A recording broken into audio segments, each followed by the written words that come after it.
Dr. Swidler, I appreciate the title of the book, Woman in a Man's Church. Help me understand why your wife, it's Arlene, correct? Right, that's right. Why Arlene chose to write about this so many years ago. Well, this was a kind of delayed action in a way. Already, I would say, when we got married in May of 1957, and then we went off to Germany for 3 years. I was doing research and she was teaching actually University of Maryland overseas in Munich. And when we returned, we both started to teach at Duquesne University in Pittsburgh. Now this was in the very late 50s. And so she went to the library in Pittsburgh to get a local library card. And she was so frustrated because the lady insisted that she sign her name Mrs. Leonard Swidler. Now, of course, that whole issue is long gone in the United States, but this just pushed her so hard that she began to think more and more about what it means to be a woman and to be a man and what the relationship is. We would talk about it today as feminism. Well, feminism is a term that goes back maybe 100 years before that, but after women got the vote, they sort of kind of drifted off into complacency, it would seem, relatively speaking. That changed, of course, in the middle 60s with Betty Friedan and all of that sort of thing and the whole flood of feminist thought. Well, she was in the middle of that.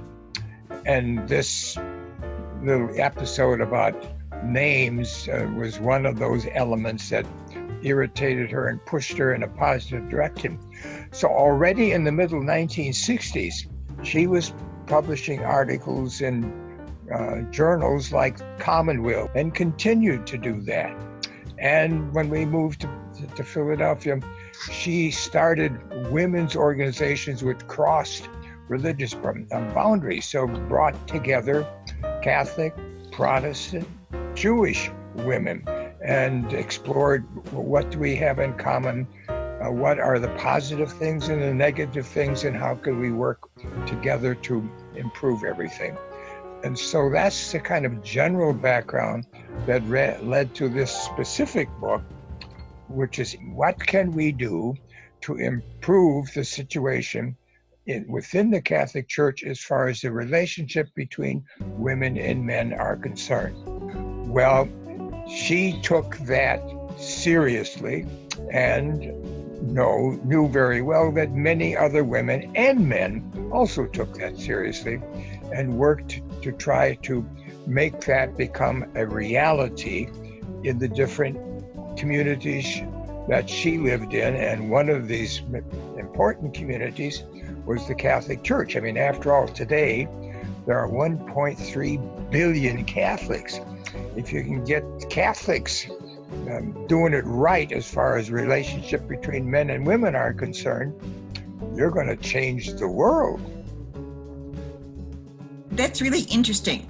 But, the issue today seems really more to do with sexual relationships and trying to compete in a business world and those kinds of things. Is this book really applicable to that? I mean, why should I take the time to read it?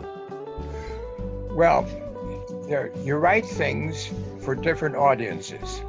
This particular book was written specifically, although it has applications far beyond, but the target group was Catholic women who feel seriously involved in their community, Catholic community. And as I said, hey, that isn't just some little tiny uninfluential group. This is 1.3 billion people. Imagine if you could change the Catholic Church to have equality for women and men, and the Catholic women understood and lived that way, they would affect not only their male counterparts, they would affect at least another 1.3 billion people in the world if they just influence one more person outside their Catholic tradition.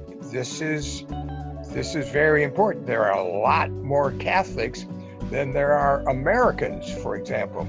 And you ask yourself, well, if we could change Americans in positive directions, what would that do with the rest of the world? Now, that's a worthy focus to have, I would say. Well, that makes sense to me now that you explain it that way.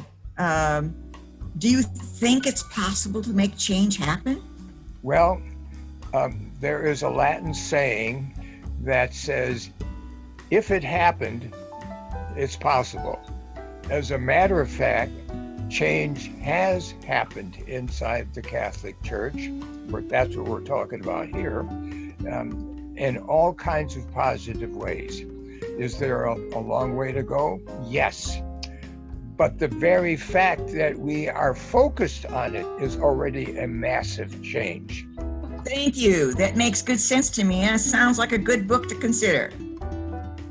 You're very welcome. I wish you happy reading.